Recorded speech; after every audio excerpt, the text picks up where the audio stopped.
episode ngeteh yang kedua, di mana episode ngeteh kali ini kita hadir dengan konsep yang berbeda, yang lebih santai. Oke, nah bersama kita sekarang sudah ada dua narasumber, anggota dari New York juga. Yang pertama saya mau kenalin ada Mas Maulana dan juga Mas Budiana. Apa kabar Mas Budiana? Alhamdulillah sehat ya. Mas Maul, apa kabar? Alhamdulillah sehat. Alhamdulillah sehat. Oke, kita akan ngobrol-ngobrol nih. Tema ngeteh kali ini itu adalah kolaborasi di dalam proyek IT. Nah, sebelum kita ngebahas masalah kolaborasi, kita lihat dulu nih ada berita yang bisa kita jadikan latar belakang kenapa sih kita ngebahas kolaborasi di episode kali ini. Tuh nih beritanya dari kompas.com, ada salah satu studi yang mengungkap kenapa sih Nokia itu bangkrut. Nah, bisa lihat kita beritanya ya. Menurut konsultan kepemimpinan Amalia Stescu, para pemimpin organisasi harus berani mendobrak status quo agar bisa beradaptasi. Pemimpin juga harus memiliki gaya kolaboratif dan meninggalkan budaya tutup pintu alias tidak menerima kolaborasi bersama pihak lain. Nah, dari kasus Nokia ini, mungkin Mas Mawal Budiana udah tahu ya, Mas, bagaimana jatuhnya Nokia di bidang teknologi informasi dan juga komunikasi. Sekarang sudah kalah jauh dibandingkan pesaing-pesaingnya gitu. Nah, berita ini mungkin jadi salah satu yang menjadi alasan kenapa kita akan membahas kolaborasi gitu. Nah, saya mau tanya dulu nih ke Mas Budiana, bagaimana Mas Budiana melihat berita dari jatuhnya Nokia yang tersaingi sama Android? Ya betul. Sebenarnya Nokia itu merajai ya dunia perponselan itu tahun 2000-an kalau nggak salah ya. Tetapi mulai meredup ketika iPhone mulai muncul di kalangan pengguna handphone gitu ya. Kemudian muncul lagi OS Android. Namun di sana mungkin Nokia mungkin dengan kurangnya berkolaborasi dengan teknologi baru sehingga mereka mengakibatkan tertinggal gitu ya. Sehingga peminat-peminat dari teknologi baru ya semakin ditinggalkanlah Nokia gitu kan, karena dulu mereka lebih mempertahankan OS Symbian kalau tidak salah ya. Nah, sedangkan Android justru lebih diunggulkan dari segi teknologi untuk zaman sekarang seperti itu. Menurut Mas Maul nih, arti kolaborasi itu apa sih? Menurut saya kolaborasi itu sebuah metode ya dalam sebuah tim untuk individu atau kelompok gitu untuk saling bekerja sama mencapai tujuan bersama gitu. Biasanya juga digunakan untuk mencari solusi baru gitu atau solusi dari masalah sebelumnya. Oke, kalau dari Mas Budiana, sebenarnya kenapa sih kita tuh butuh kolaborasi di dalam pengembangan proyek IT? Sebenarnya kalau kolaborasi itu sebenarnya penting ya. Mungkin salah satunya itu perlu standar dari pengembangan kita dan implementasi aplikasi yang mendukung kebutuhan bisnis perusahaan, kemudian sebagai pedoman dalam pengembangan aplikasi dan fungsi kontrol, dan terakhir mungkin perlu menetapkan prinsip-prinsip dasar dalam pengembangan aplikasi, yaitu untuk memastikan development sesuai dengan best practice sehingga berjalan efektif dan efisien, terdokumentasi dan dengan baik gitu, seperti itu Mas. Oke, berarti penting banget ya, penting banget ya, kolaborasi dalam pengembangan proyek IT. Nah, balik lagi ke Mas Maul nih, Mas Maul. Kalau faktor yang paling penting dalam kolaborasi itu sebenarnya apa sih kalau menurut Mas Maul? Faktor yang paling penting banget adalah komunikasi. Yeah. Karena kan butuh sekali ya komunikasi antar individu atau antar timnya. Kemudian bekerja sama. Nah, ini harus dimiliki nih setiap individu, karena kalau nggak mau bekerja sama susah untuk kolaborasi. Mungkin satu lagi faktornya sepakat sama tujuan akhir gitu. Jadinya goalnya terarah sama-sama, tujuannya satu gitu. Nah, kalau menurut Mas Budiana sendiri gimana nih? Faktor yang paling penting dalam kolaborasi? Sebenarnya banyak faktor ya. Mungkin salah satunya dari developer yang sangat handal gitu kan, mempunyai bakat yang alami gitu ya dari dirinya, tetapi memiliki dengan individu-individu hebat tidak akan memberi hasil yang baik atau diinginkan ya jika tidak ada kolaborasi dengan efektif gitu ya. Mungkin kolaborasi salah satu bagian yang di dalam proyek yang membawa manfaat besar. Kemudian kolaborasi tim itu mempercepat dalam pembangunan produk gitu seperti itu. Oke, cukup banyak ya Mas Budiana. Kita lanjut ke bahasan berikutnya. Mungkin kita pengen tahu nih, kalau menurut Mas Maul, tahapan-tahapan untuk membangun kolaborasi itu seperti apa sih? Tahapannya ya. Kita mulai dari sebuah project mungkin ya. Kalau sebuah project biasanya kan kita sudah mendapat project dulu gitu ya. Sudah tahapan requirement gitu, sudah ada desain awal. Nah, tahapan yang pertama adalah menetapkan tujuan kolaborasi dulu gitu. Kita perlu kolaborasi seperti apa sih gitu kan untuk di project ini misalnya. Kemudian setelah tahu tujuannya gitu, kita kumpulkan nih individu atau kelompok yang akan berkolaborasinya. Kemudian diperkenalkan masing-masingnya agar lebih mengenal individu, karena kan itu akan menjadi sebuah tim ya nantinya untuk bekerja dalam satu project.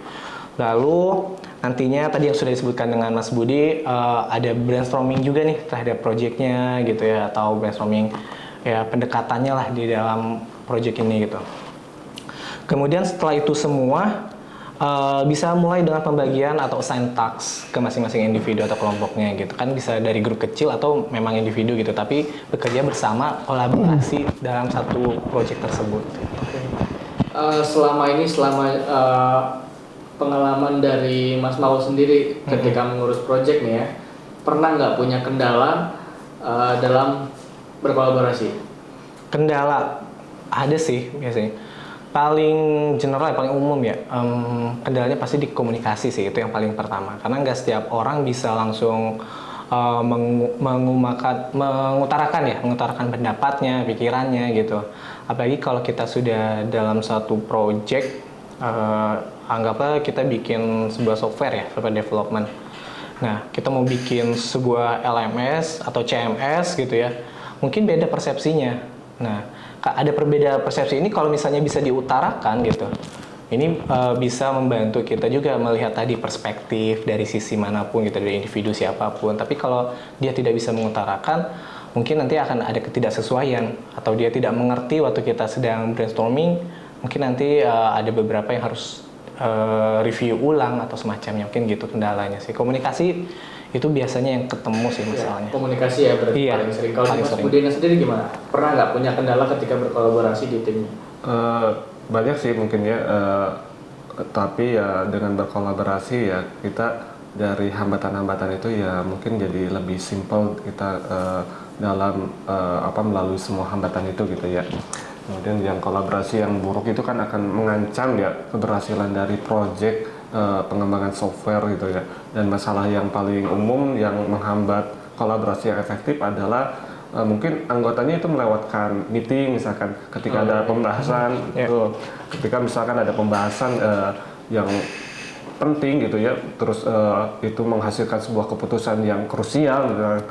Nah itu kan tidak bisa seperti itu, kemudian harus lewat gitu kan. Nah itu kan sayang banget waktunya gitu seperti itu. Kemudian mungkin kendala berikutnya yaitu anggota tim yang tidak tertarik atau kurang excited gitu terhadap proyeknya gitu ya. Itu juga sebenarnya menjadi penghalang ya dalam berkolaborasi gitu ya. Mungkin contohnya misalkan seperti ini, ketika misalkan seorang bekerja untuk suatu proyek, kemudian tidak ada ketertarikan terhadap proyek itu ya, memungkinkan nanti ke depannya itu bakal banyak bug gitu kan. Nah itu nanti akan banyak bekerja di QA-nya, nanti baik lagi ke developer-nya, terus nanti isunya tidak software-nya tidak tulis PA ya tidak efektif gitu kan ya. Iya, Gitu. betul. Ya, Tapi kalau mungkin cara untuk menghandle-nya gimana tuh? Tadi yang pertama saya catat itu adalah ketika anggota timnya tidak bisa ikut rapat karena satu hal dan lainnya gitu. Kalau dari Mas Budi sendiri gimana biasanya untuk menghandle anggota yang seperti itu? Mungkin ya kalau misalkan rapatnya itu secara offline, mungkin ya diwajibkan untuk mengikuti secara online seperti itu sih. Jadi tidak ada alasan mungkin nanti akan mengundur-undur waktu, ya itu akan berpengaruh terhadap project gitu, kualitas projectnya gitu. Oke, jadi sebisa mungkin tetap ikut meskipun online. Iya, Oke. betul. Ya, kalau dari Mas Maul gimana Mas Maul? jika misalnya ada anggota tadi yang disampaikan Mas Budi tidak tertarik dengan proyeknya sendiri gitu, artinya kurang excited dalam mengerjakan proyeknya. Mungkin kalau kita tahapannya mungkin pendekatan lagi ya, brainstorming kembali mungkin untuk case spesial seperti ini gitu. Seharusnya sih untuk yang seperti ini bisa kita ajak gitu dengan cara mengenal lebih jauh. Ini kita mau bikin project seperti apa kan banyak ya parameternya kenapa dia bisa tidak excited gitu. Apakah dia ini tidak menantang gitu projectnya atau apa. Tapi dari pendekatan tadi gitu kita bisa menawarkan misalnya si A developernya A punya solusi atau inovasi apa sih di project ini gitu yang membuat dia excited gitu. Mungkin dia bisa bikin, oh saya bisa bikin ABCD gitu, atau saya bisa bikin yang lain gitu seperti ini tapi dalam project ini. Nah itu mungkin bisa jadi masukan juga buat kita, bisa nggak kita implementasi ini dan merealisasikan ini di sebuah project gitu. Mungkin pendekatannya dari situ. Selain itu ada lagi nih yang dapat menghambat kolaborasi yang jadi bermasalah gitu ya. Mungkin salah satunya yaitu anggota tidak ingin berbagi pengetahuan dengan anggota lain, misalkan ya sombong tuh berarti. mungkin contohnya seperti inilah, misalkan ada karyawan baru gitu kan, baru yang tadinya untuk mempercepat gitu kan supaya pembagian tasnya bisa dibagi-bagi gitu kan.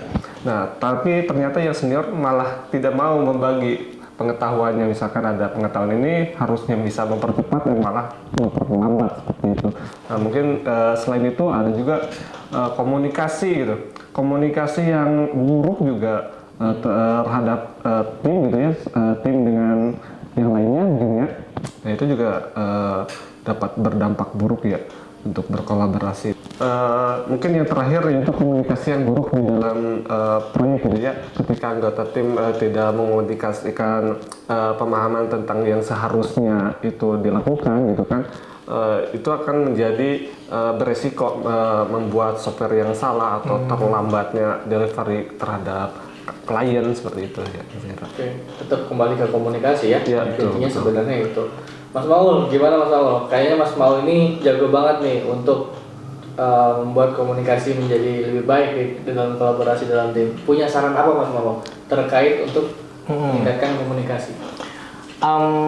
Pengalaman saya sih dulu waktu masih junior gitu ya. Memang kan kita sekarang bukan beda genre ya, sudah beda tahun juga ya. Generasinya sudah berbeda. Kalau waktu saya masih junior itu saya mengikuti polanya senior-senior saya gitu ya. Yang senior-senior ini kan mungkin agak zaman dulu lebih kayak agak kaku lah ya komunikasinya gitu. Mungkin ya belum seenak generasi yang sekarang gitu ya. Nah itu mungkin kita agak lebih sopan ngobrolnya. Tapi memang itu butuh soft skill sih dari individunya. Bisa nggak kita caranya dalam kutip merayu gitu, mencari ilmu dari para senior gitu, biar atau berkomunikasi dengan baik itu seperti apa gitu. Jadi ya kalau saya dulu kayak nurut gitu sama senior. Nah lain halnya di generasi saat ini. Generasi saat ini mungkin nggak bisa seperti itu. Kita nggak bisa menempatkan diri sebagai senior yang seperti zaman dulu gitu kan ya. Terus juniornya harus kita paksa juniornya yang minta-minta, tapi enggak. Mungkin kalau sekarang saya lebih kayak borderless komunikasinya dengan teman-teman. Jadi gimana tuh? Memang generasi sudah berubah gitu ya. Saya juga udah punya jarak dengan tim saya gitu secara umur. Nah nantinya dalam sisi komunikasinya kami ngobrol ya lepas aja gitu, ngobrol enak gitu, nggak perlu kayak kaku banget gitu, ngobrolnya pakai bahasa sehari-hari gitu. Atau diawali biasanya kalau kita lagi rapat pasti ada pembukaan dulu, nanya kabar, atau nanti pas di tengah-tengah baru kita agak bercanda dikit gitu. Ya agak masuk ke personality mungkin ya, tapi tetap dijaga gitu ya etikanya. Nah, mungkin biasanya kayak gitu sih kalau di tim saya biar lebih cair aja suasananya. Oke, menurut Mas Maul nih, kolaborasi itu dikatakan sukses itu kalau sudah seperti apa? Kalau sudah sukses mungkin bisa kita lihat kalau misalnya dalam sebuah timnya kompak nih. Bukan hanya komunikasinya ya, tapi kerjasamanya terlihat gitu kompak. si A ngerjain ini gitu, si B ngerjain ini, tapi ada waktu senggang untuk diskusi gitu, saling bantu. Oh, ada masalah ini. Nah, itu kolaborasinya berarti sudah terjadi gitu, terjalin lah gitu dengan kompak. Terus kita bisa lihat juga ada sikap positif yang ditimbulkan masing-masing individu dalam kolaborasi ini ya. Ya tadi membantu gitu. Anggaplah mungkin ada yang senior, ada yang junior gitu dalam satu timnya. Itu saling membantu, saling mengisi. Kalau dia memang stuck gitu dalam scriptingnya, dibantu juga. Oh, ini caranya mungkin kayak gini, sharing knowledge-nya gitu. Nah, itu mungkin bisa kelihatan ya dari sikap yang positif. Kemudian kalau secara leading, leadernya pun mengambil sebuah peranan ya. Leadernya bisa memimpin dengan cerdas gitu ya. Jadi dia tahu nih, dia dilihat temannya, timnya, si A bisa ini, si B bisa ini. Oke, kalian kerja sama ini misalnya. Oh, ini ada yang kesulitan sini, coba dibantu dulu A, bantu ke si D gitu. Mungkin seperti itu ya. Jadi ada peranan juga terhadap leadernya di satu project ini. Dari pemimpinnya sendiri juga harus ikut. Ya, harus ikut serta. Betul. Oke, nanti Mas Budiana gimana Mas? Kalau menurut saya itu yang paling penting yaitu komunikasi yang terbuka gitu ya. Tim dengan kolaborasi yang terbuka bisa mempersilahkan semua orang berpendapat gitu kan, mengungkapkan ide-ide dari masing-masing individu gitu kan. Kemudian misalkan contoh kita bisa bekerja di luar kantor, misalkan di luar kantor yang misalkan terbuka gitu kan, itu bisa mendobrak sebuah komunikasi di mana di sana diciptakan lingkungan yang mendorong tiap individu untuk mengungkapkan ide-idenya seperti itu kan. Terus keragaman misalkan dari tim-tim yang mempunyai latar belakang yang berbeda, kemudian dari etnis tertentu, misalkan usia, itu kan bisa menciptakan banyak hal yang menjadi input untuk keberhasilan dari project gitu ya, seperti itu. Oke, terkait kolaborasi ini, kira-kira tools apa nih yang bisa digunakan untuk menunjang proses kolaborasi ini, Mas Budiana? Oke, tool kolaborasi yang bagus menurut saya sangat penting ya, dimana sekarang pekerjaan itu dilakukan dengan jarak jauh gitu ya. Misalkan itu akan mendukung terhadap pemberian tugas, kemudian monitoring pekerjaan gitu, terus kemudian ada kita membutuhkan dokumentasi seperti itu ya. Mungkin kalau untuk source code sendiri development gitu ya, kita bisa menggunakan GitLab, terus Jira, terus Trello, ada Google Doc gitu kan ya. Kemudian untuk yang software komunikasinya kita bisa menggunakan Zoom, bisa menggunakan Google Meet, terus Hangout, ada mungkin sekarang ada Telegram yang sering kita gunakan gitu kan. Sedangkan untuk dokumentasinya sendiri kita bisa menggunakan Google Doc seperti itu gitu kan. Ya, Mas Budiana, kalau di Neuronworks sendiri nih, tools apa nih biasanya yang dipakai untuk kolaborasi? Untuk yang paling sering mungkin salah satunya GitLab ya.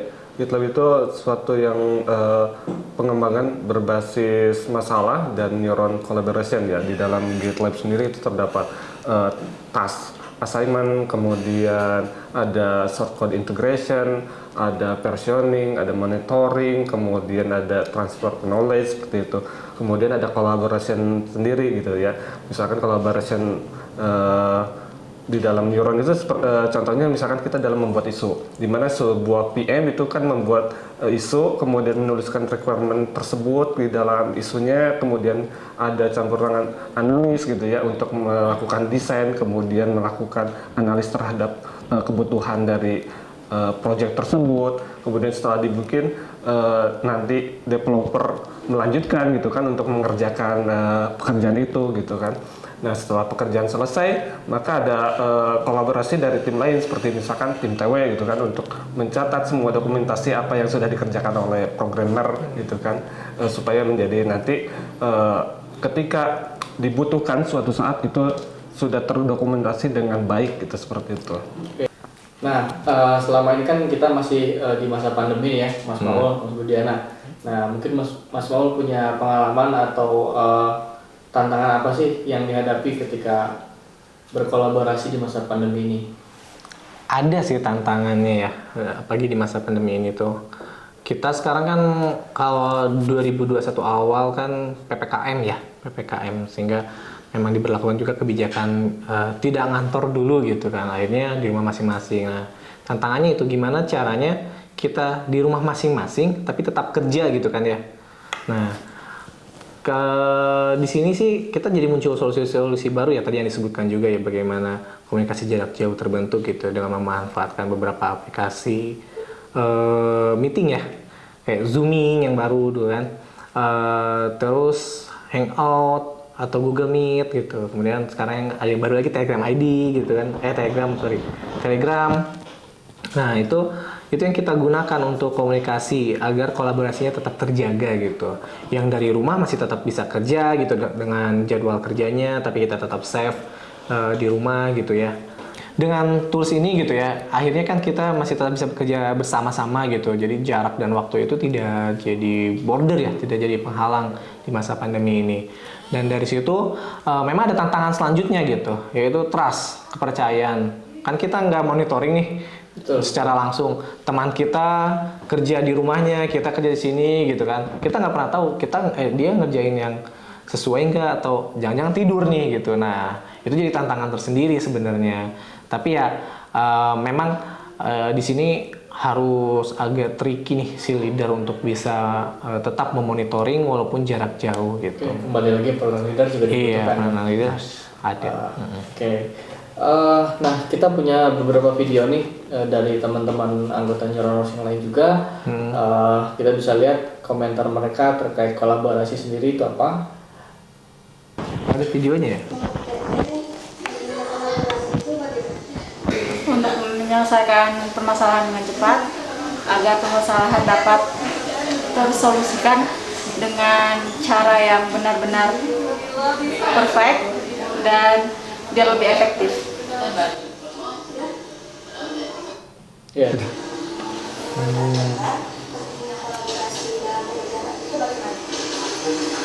Menurut pendapat saya, kolaborasi khususnya dalam pekerjaan itu sangat penting. Dimana dengan kolaborasi kita akan lebih mudah dalam melaksanakan setiap pekerjaan. Contoh, ketika membuat satu dokumen, maka admin itu perlu kolaborasi daripada tim yang lain itu untuk menyiapkan dokumen-dokumen seperti BAST, PAPP, dan PRKON. Nah, kolaborasi itu sangat penting karena akan memudahkan pekerjaan administrasi khususnya.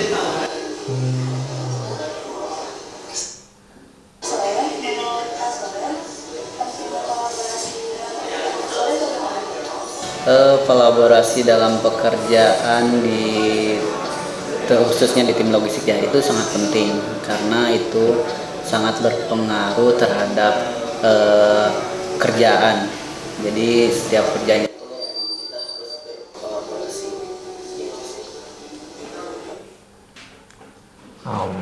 Oke, itu tadi komentar dari teman-teman anggota Neuronos yang lain. Mungkin ada komentar dari Mas Budiana, setuju atau tidak dari pendapat?